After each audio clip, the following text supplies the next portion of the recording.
What's up, my people? I'm up early this morning, which is great. Usually I'm up a little later. I wanted to talk a little bit of boxing, but I wanted to talk it live, but that was not going to happen, so it is what it is.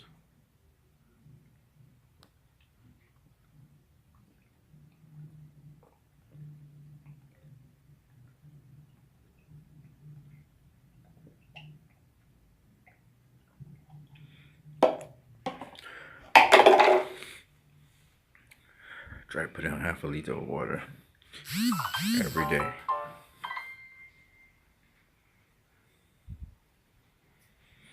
Anyway, I'm in the house.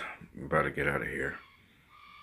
I'm trying to move real quiet, not really very loudly, because I don't want folks to know what I'm doing all the time.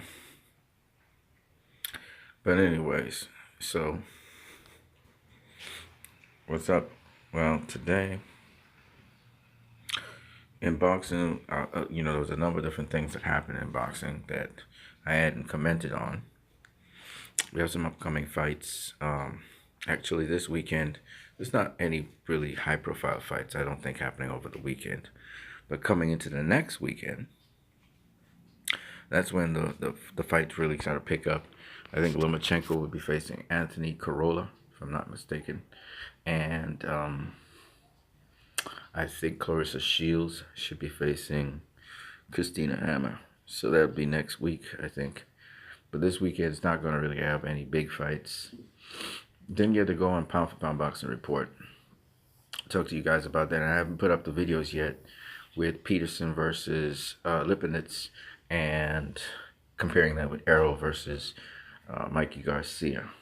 Lipinets, as I said before, was working on footwork. So I'll show you what kind of footwork Lipinets was doing in these little short clips so that you can see how he is able to angle himself in and face Peterson. Because there's just, again, pivoting is everything in boxing. You know, you can do good pivot work in boxing. It really helps. Your foot, and you hear Andrew Ward said that before. He said, good footwork makes a big difference in boxing. That's very, very true. So I've been trying to work on my boxing as well as overall fitness. Been doing a lot of like squats and a lot of foot to strengthen my feet, because all your power comes from your feet, how you place your feet and how you work things out. Let me show you guys what I mean. So I'm gonna demonstrate a little bit. I'm in a room here in the back of the house.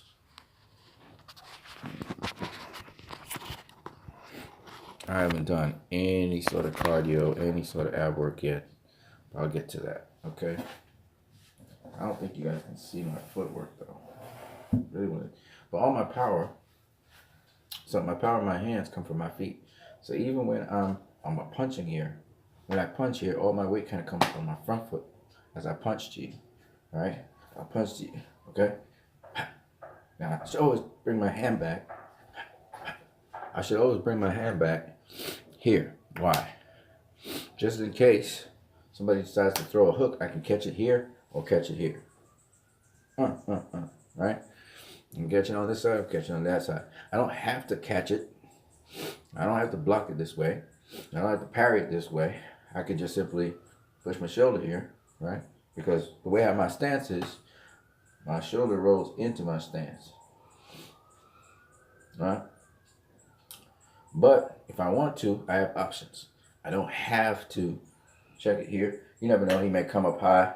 I roll it, but still, it clips the top of my head, so I could block it. So I could come here, I throw the punch, right? The jab is back, right? I throw the punch, whoop, but the guy might come into the counter. I could catch it here, ha, okay? Ha. Or if I want to, I throw the punch and I snap back. Throw the punch, snap back this way. I can snap back this way, in which case, if I snap back, I can counter him with a left counter, right? But it's always off the foot. So I'm on a pivot here. Ha! Okay? Heads out the line. Okay. So you can't see the footwork to see when I do this. Ha, ha, ha, ha, right? You can't see that. So, right? Just in case something else is coming back at me, I gotta get my hands back in position for my defense. So I have to protect myself. So, upcoming fights. Fights that we want to talk about. Claressa Shields versus Christina Hammer. That should be interesting, all right? I got Claressa Shields, obviously. I think that Christina Hammer, as much as she's a long reigning champion, has had most of her fights in Germany. That favors her.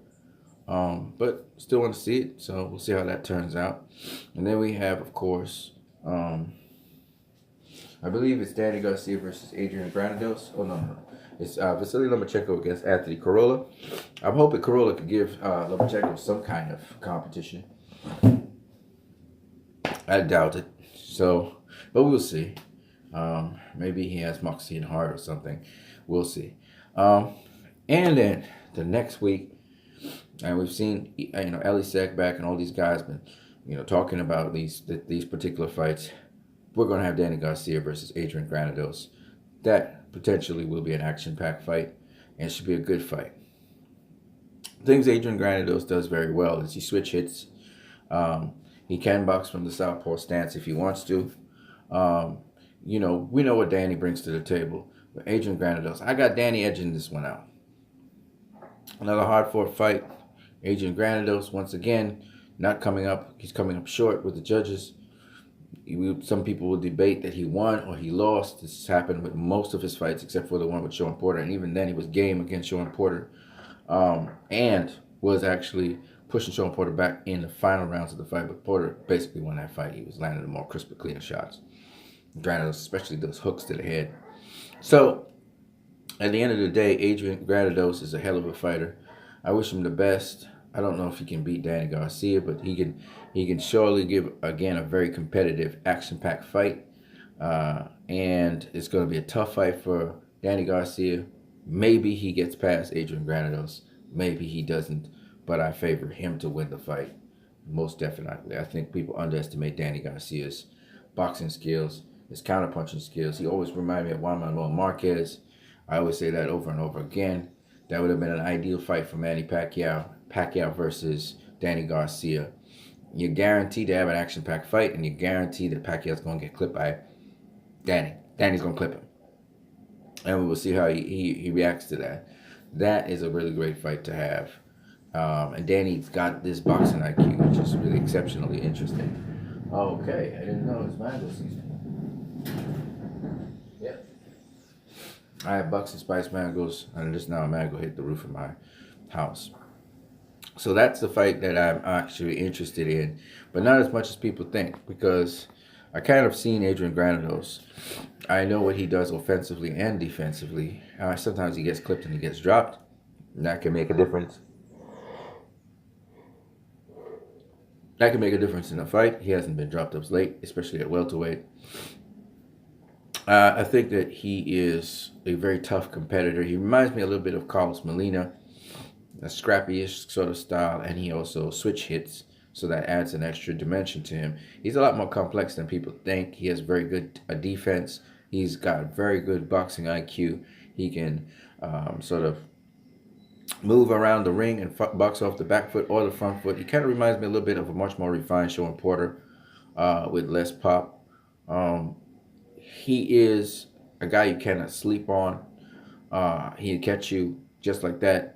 But I think Sean Porter kind of revealed the limitations to Adrian Granados. So if Danny Garcia's been looking at Porter versus Granados, he's going to see a couple of things that make Granados is very repetitive with certain movements and certain offense that he does. His defense is generally not bad at all, and he's a tough guy. He can take a shot.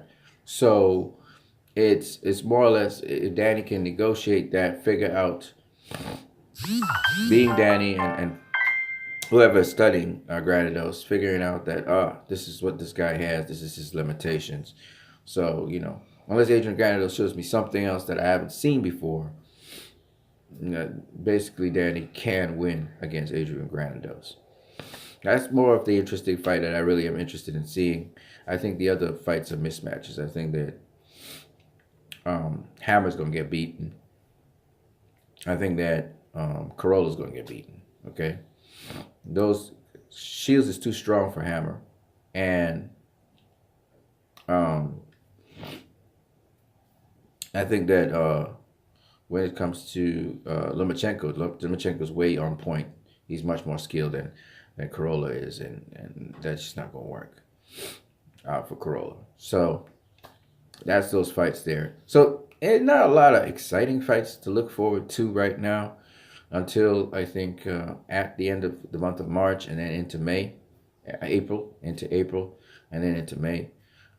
We've seen a lot of talk about Amir Khan versus Terrence Crawford, and Amir Khan's trying to talk about how he would, has a chance of beating him. I heard Paulie Malignaggi recently speaking about how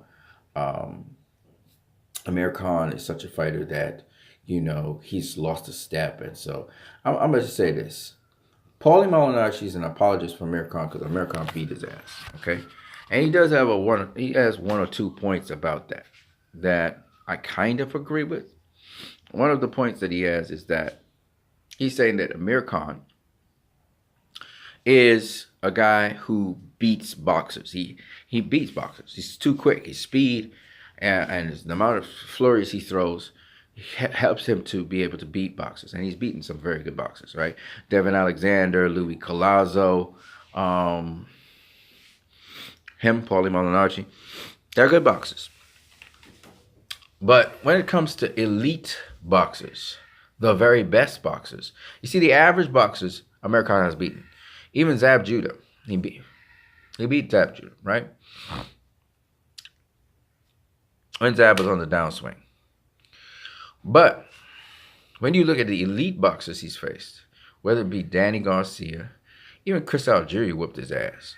Danny Garcia, Canelo Alvarez, what else has he faced? The really elite ones, he's not beating those guys. All right? There's no way Amir Khan's beating Sean Porter. Nowhere Amir Khan's beating Keith Thurman. It's not happening. He's not going to beat a boxer like Errol Spence. It's not happening. Okay? He's just not going to do that. I actually believe he's not going to beat Kell Brook either. All right? That's why he's not really facing those guys. He's going to face Terrence Crawford. He's not going to beat Terrence Crawford. Okay? Terrence Crawford's going to knock him out. This fight is going to end, with certainty, it's going to end in a knockout. I don't care what anybody says. It's not fooling me, okay? Now, Paulie's excuse, which I don't agree with, is that Khan is slowing down. And that's why he's getting caught.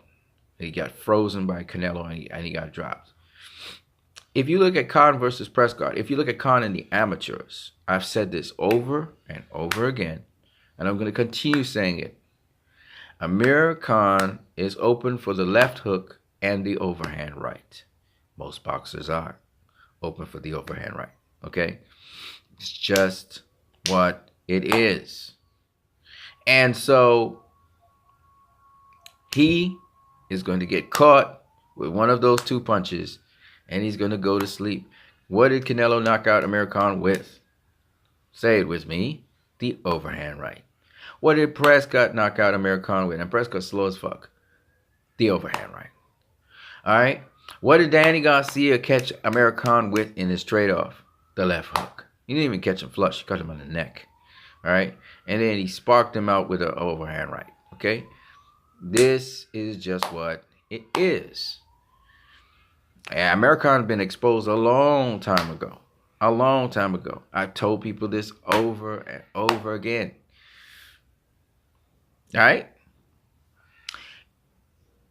People are saying you have to press America. Once you're facing a boxer, and you're a boxer, and that person's outboxing you, you have to press the action. You have to get to the inside of that boxer. What Amir Khan did with Louis Collazo, what saved him, was he clinched him a lot. He was doing the clinch, religiously. He was clinching his head. He got fined for it. He got penalized for it. He kept clinching the life out. Louis Collazo would have wrecked him. Louis couldn't do any inside work. And that's what Amir Khan would bank on against other opponents. Chris Algieri was roughing him up and catching him with counters. You just do your homework on Amir Khan. All right? So Amir Khan's going to get knocked out. He's going to get knocked out. And everybody else, I am not buying it. I'm not buying it. Seen it time and time again. Boxer after boxer. When Amir Khan was in the amateurs, he got knocked down, I think it was twice in 2 fights. What did the guy catch him with? Overhand right and a left hook. Okay? It's just what it is. And he don't got a great chin. And people talking about, hey, with Marcos Maidana, he stayed upright. He stayed upright. But he was wrecked. He was punch drunk. Against Carlos Molina, he was punch drunk. Against, what's the guy's name? He was a lightweight, great lightweight champion. He got stopped by I forgot what he stopped by. He was the IBF champion. Moved up, faced Sean Porter. I forgot what his name is, but he's retired now from boxing. But he wrecked him as well. Dropped him. He was punch drunk in I think it was the 6th round. This guy being dropped and stopped by average guys who should not have dropped and stopped him. Okay? So if Amir Khan's having difficulty with Carlos Molina and with, I can't remember the guy's name, who was really a lightweight, and with other guys, he don't have a chin. He doesn't have a chin. I told you Roy Jones Jr. don't have a chin either. Roy Jones Jr. just got found out later on. Roy Jones Jr. depended on his athleticism and his speed. He was a one-trick pony. He understood things, and he still understands a lot about boxing, but he's a one-trick pony. He's not built off of fundamentals and defense. Right? If I was Amir Khan, I'd keep my chin down as much as I can. If the guy tap you on the head and your head's side above and he catch you with an uppercut or something, you are going to go to sleep, Amir Khan. You've been going to sleep time and time again. And they say, well, a heavy puncher like Canelo. No, Canelo outboxed his ass. Okay? People talk about Amir Khan won rounds. Maybe he did. He's a front runner. Maybe he won those rounds, but Canelo was building on it. He was working the body. He was working the body. He was working the body. Only body shots, body shots, body shots. And he set him up and took him out to the head. Canelo outthought Amir Khan. Amir Khan's not that smart. He's Speedy Gonzalez. But there's a lot about boxing you got to know. And Amir Khan doesn't know that stuff. It's chess, not checkers. So Amir Khan got found out after Danny Garcia dropped his ass and then knocked him out. He got found out. That's what's happened. All right? That's why in the welterweight division, he is not faced the very best welterweights out there. He's not facing those guys. And he never will. He preferred to face Terrence Crawford than one of those guys. He could have faced one of those guys. He facing Terrence Crawford.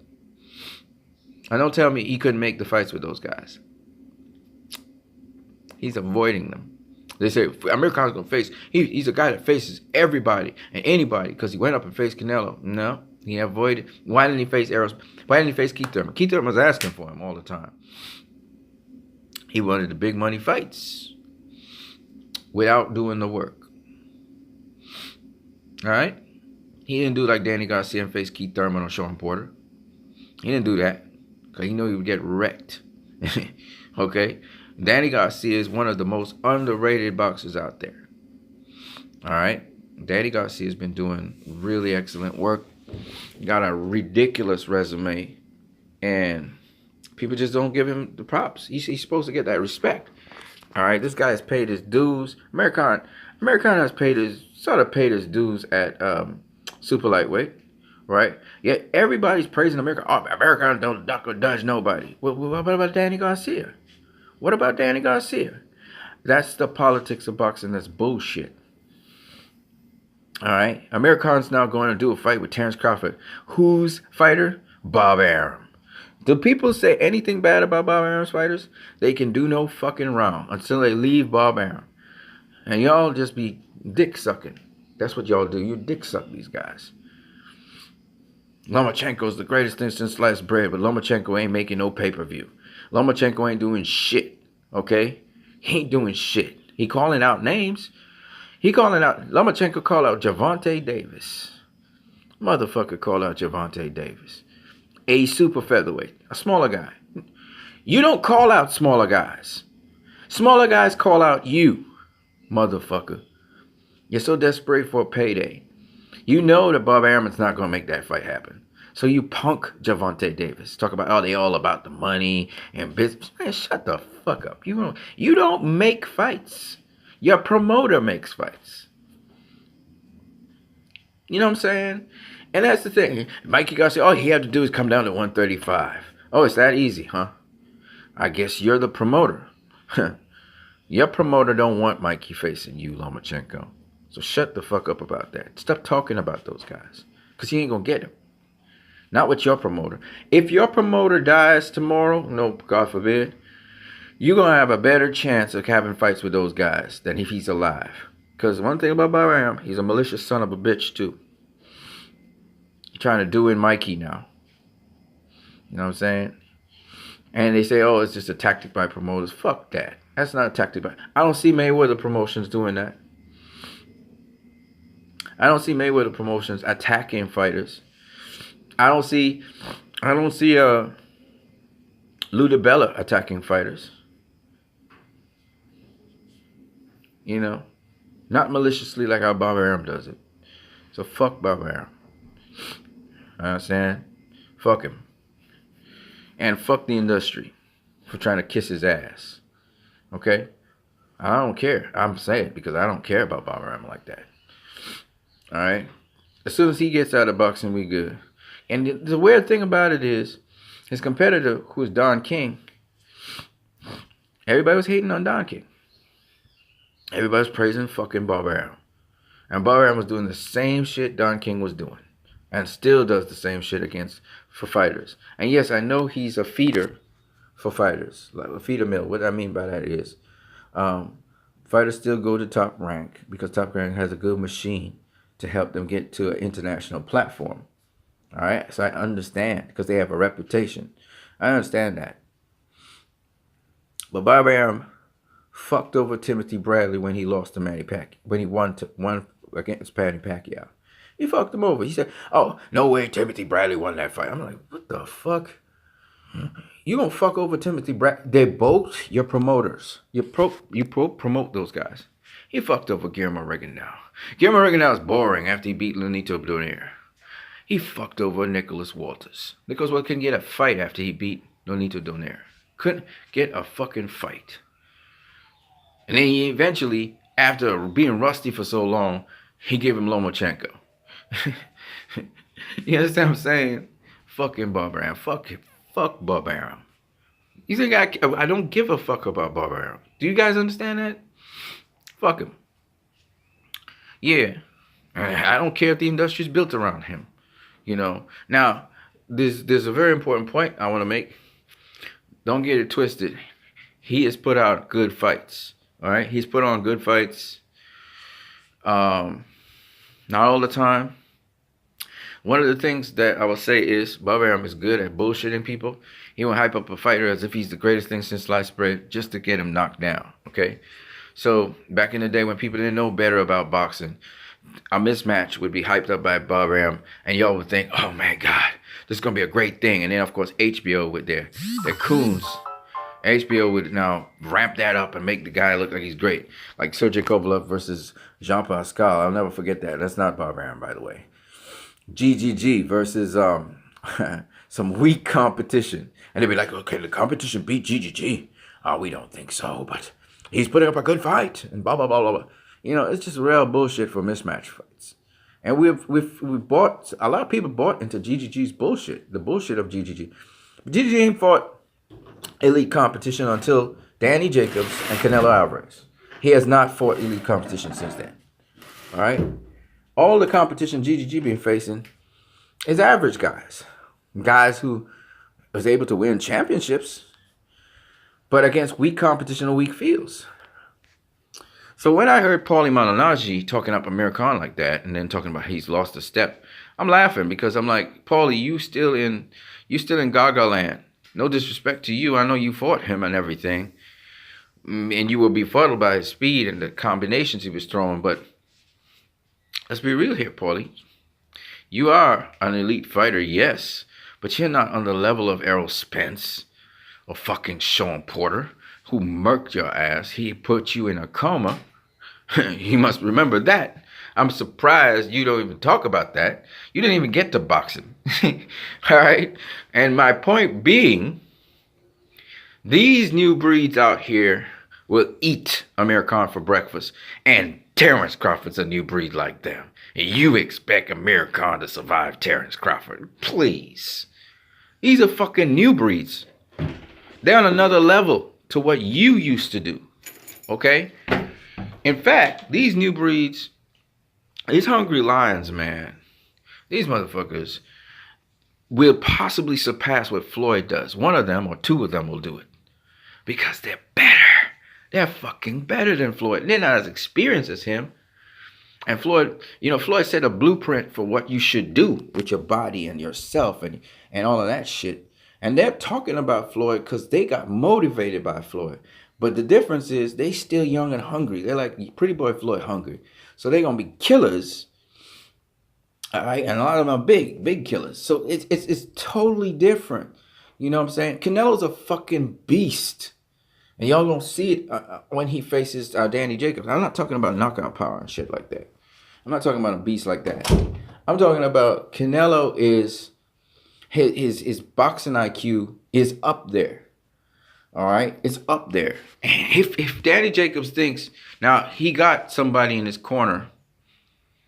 There's a gentleman in Danny Jacobs' corner. He was actually training Zab Judah. Zab Judah, I think, won his last fight as well. And the dude who is doing that, he knows his stuff, right? I think Sharif, I forgot what his last name is. That dude knows his stuff. And he's going to show Jacobs what he needs to do to face Canelo. But the thing what I'm going to say is this. You can't teach an old dog new tricks. What I mean by that is, to be able to do certain things in that boxing ring, Danny Jacobs has certain limitations to it. So to be able to do what needs to be done in the boxing ring to get through to Canelo or to make sure Canelo stays at bay with you, you had to be able to have that skill set from since you was a child. Errol Spence didn't learn how to do pivots yesterday. Okay, that's something he'd been doing since he was young, since he was 14, 15. They started teaching him that shit.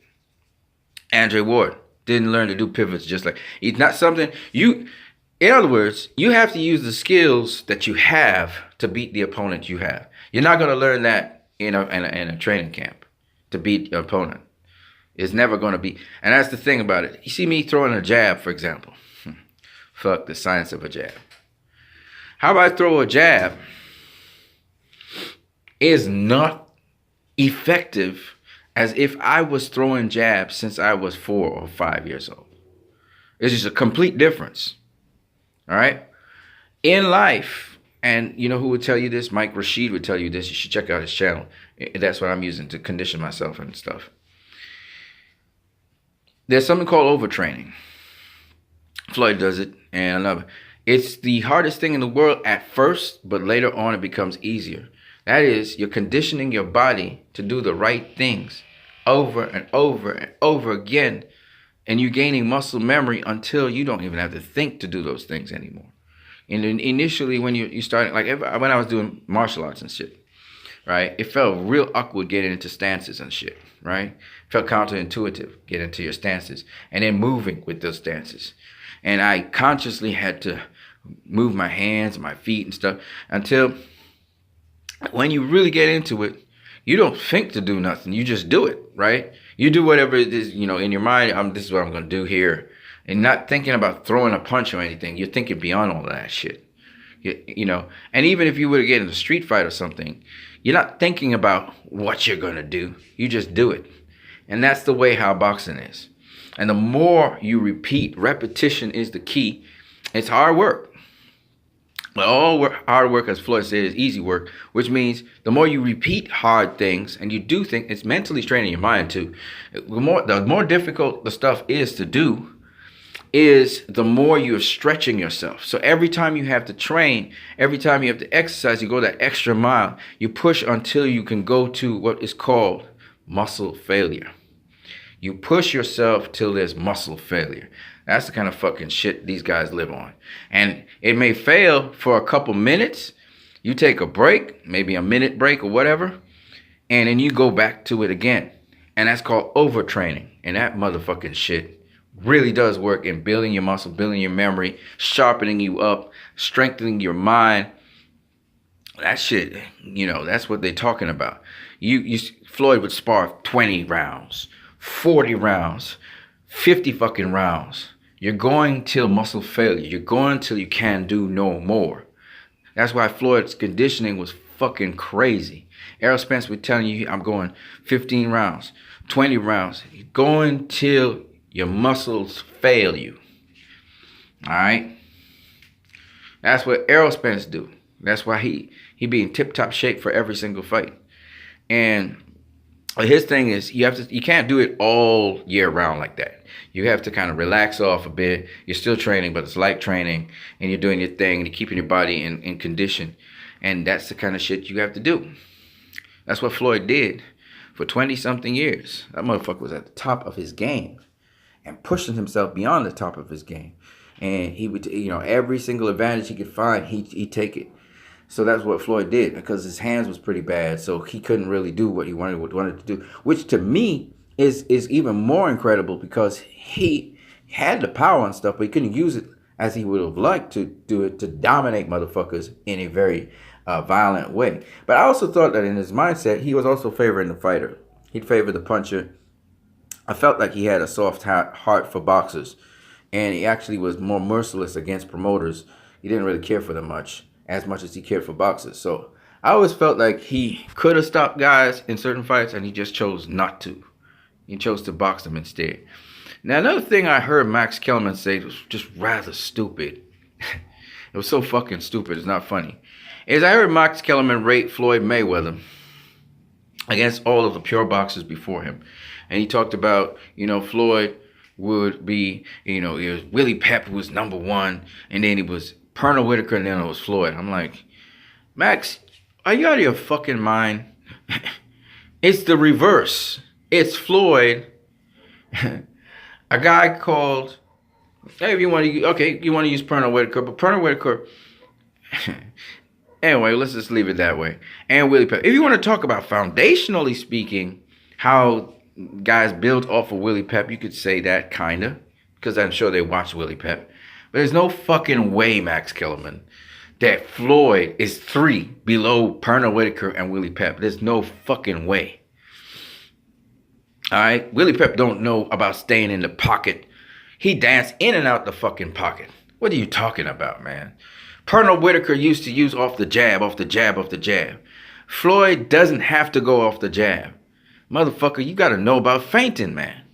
This game is about, there's so many different things Floyd do in there. One of them is Floyd uses the feint. He uses fucking plethora of fucking feints. He don't even have to throw a fucking punch. And we're not talking foot feints like how Willie Pep would dance in and out, or Manny Pacquiao would dance in and out, or Lomachenko would dance in and out. No, we're not talking foot feints. We're talking shoulder feints, eye feints, head feints, arm feints, pivot feints. There's a lot of shit Floyd do, man. So you can't, I mean, this is why I see people say, oh, you a Floyd, you just a Floyd fanboy. I'm like, motherfucker, learn some fucking boxing before you talk to me. You know, people just step to the plate like real idiots, man.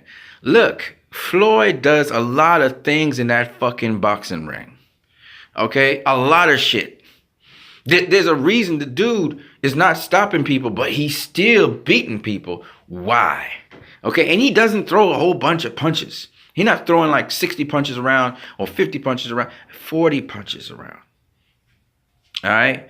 And y'all don't know boxing, so you don't understand what you're seeing in front of you. And that's what I try. Like, if you know boxing, you will understand how fucking sick Floyd is. All right, that motherfucker was sick in that ring. That's why Sugar Ray Leonard said he a bad motherfucker. He was a bad boy. All right, but I think still, in spite of all of that, I think better's gonna come. Much better than Floyd. Maybe they won't have the plethora of skills that he had. He has a lot of skills, by the way. But They may have other things. You know, I look at Canelo and what Canelo's doing. The motherfucker is shorter than everybody. He got shorter arms than everybody, and he come up a weight class. People say, "Oh, he's big, dude." He's about 172, 175. He's Errol Spence weight. That motherfucker look big. He got a tank like head. You know, he look like a fucking boxer. But don't get it twisted. That motherfucker is small compared to the other guys. Danny Jacobs is right. Danny Jacobs is a bigger boxer than Canelo. So Canelo's not supposed to even touch Danny Jacobs, right? What's that motherfucker touching? What's that motherfucker touching? That's what impresses me about Canelo. And a lot of people just don't get it. They don't get what he's doing in that ring. You're not supposed... Manny fucking Pacquiao. Manny fucking Pacquiao is probably 5'2", 5'3". I dwarf that motherfucker. And yet, if I get in a boxing ring with Manny Pacquiao, he gonna whoop my ass. And I'm 6 feet tall. I'm a motherfucking giant compared to Manny Pacquiao. He like a little dwarf to me, right? Dude spring load off his feet and leaps at you. Okay, he has to lunge because he doesn't have the reach advantage. He tries to come off of different angles at you. That's why his little jab, he don't even spring load in the jab, and he catch you with a jab. I mean, you got to understand the fucking boxing, man. That's what makes boxing beautiful, man. So when I hear guys like Max Kellerman talk some shit about Willie Pep being better than Floyd Mayweather, you rank him higher than Floyd, I'm like, what the fuck are you talking about? And then you know what Max Kellerman will do? He'll do the numbers game on you. Oh, he had almost over 100 and something fights. And blah, blah, blah. I'm like, motherfucker, if Floyd, so you want Floyd to just do the same? Okay, bring in some sparring fucking partners and let's just make it a fight. And let Floyd have 300 fights. What about Floyd's amateur career? How many fights did he have in his amateur career? How many of these fucking fighters that go professional have 400 and something fights in the amateur and pro? If that's what you want to do, you can do it, okay? You want to play the numbers game, Max Kellerman. That's bullshit. It's the quality of everybody who knows boxing knows this. It's who the motherfucker fought. James Toney just very recently said, he said the same thing we've been saying. You know, people talking about, you know, he's talking about, I think, who is it? Who is it? Can't remember who it was. And you know, shout out to Roger Mayweather. I hope he gets better soon. I heard he's going to the hospital. I think he's very ill. But there's an upcoming fight. And James Conley said about Gerald Baby Miller. He said, you know, he looks good and everything with, you know, the competition he's faced. But who the fuck did Miller face to face Anthony Joshua? Who the fuck did Miller? Good point. Right? Good point. Because everybody's rating Miller's all this great and everything. He ain't faced nobody yet, like Anthony Joshua. So we'll see. I still think that Baby Miller's gonna give Anthony Joshua a tough fight. Anthony Joshua says he's gonna knock out Baby Miller. We'll see. I don't know. I don't think so, but we'll see. I still think it's gonna be a tough fight for him because of what Miller brings to the table. But we'll see. But that's what James Toney, and it's a good point. You can't be rating people so high. Lomachenko, everybody Lomachenko is put in front of Lomachenko, except for Orlando Salido, has given the fits. Now I'm gonna tell you this: no matter how many times Lomachenko faces Orlando Salido, I guarantee you, Salido will give him hell because of the style. Just the style. Styles make fights. And Salido's had a style that's rough and rugged. I mean, Salido, he's so old. I mean, the dude is like almost 40 already. Salido's almost a fossil now. But nonetheless, and he's, of course, hanging out at the lower weight classes. So unless Lomachenko wants to go down in weight, probably not going to meet Salido. But Salido has always been a tough fight for whoever he's faced, including Mikey Garcia. He's a tough act. You're not going to have an easy fight with Orlando Salido because he's not only dirty, but he fights on the inside. He will rough you up. When he realizes he can't outbox you, he will rough you up. Okay? And that's just what Lomachenko would just have to deal with that. It would not be an easy fight for him ever with Orlando Salido. It's just what it is. Anyway, the point is, Lomachenko, who is a career lightweight, he's been actually a lightweight before in the amateurs. That's his thing, lightweight. He is facing really good opposition. All right? The best opposition Lomachenko has on his resume is Guillermo Rigondeaux, who he caused to pull up 2-weight fucking classes like Mikey Garcia did and face him. All right? And Rigo decided, all right, I'm gonna deal with this motherfucker and see if I can get it. Rigo's now getting a break and stuff. I'm so happy he's getting a break and stuff. But at the end of the day, man, they treat Rigo bad in Top Rank and his company, his promotional company. They treated him bad. He's finally getting the respect due to him. I don't know when he's gonna fight again. He's on PBC. Al Heyman's finally got to manage him. Finally. All these guys like Erislandy Lara and so on, they got the good fights because of Al Heyman. Everybody talking about Al Heyman's. It's bad for boxing. The fuck you talking about? When last have you ever heard of the manager Al Heyman or Shelly Finkel or any of these managers? Have you ever heard somebody speak bad about a manager? Like those guys. Shelly Finkel's a decent dude. Al Heyman's a cool dude, obviously. You don't hear fighters talking, and they do as if Al Heyman's a promoter. He's not a promoter, man. He's a manager. He's not even a promoter. He's just there to manage the fighter's career. It's a totally different look, you know what I mean. And Al Heyman has been able to manage fighters and get them in a position where they're promoting themselves, and through another promoter, he's able to get them to have the fights the fans want to see. We got Deontay Wilder versus Tyson Fury, man. Turned out to be a really good fight. Live underdogs. So we're hoping that Khan versus Terrence Crawford will be one in which we have a live underdog. Also, I think that same weekend is Danny Garcia versus Adrian Granadell. So that should be, that's the doubleheader right there. That should be good stuff, man. Anywho, I didn't get to do a live feed. YouTube is telling me something about how they have some new agreement so that you can't just I'm not qualified to do live feeds all of a sudden on my cell phone. Which, what can you do? It's YouTube. It's their platform. They want to screw us over. They screw us over. You know what I mean? But at the end of the day, I hope you guys had a good day. And peace to you guys. I'll catch you guys later. I got to go to work and get some things done. Let's see how productive my day can be. All right, guys. Have a good one.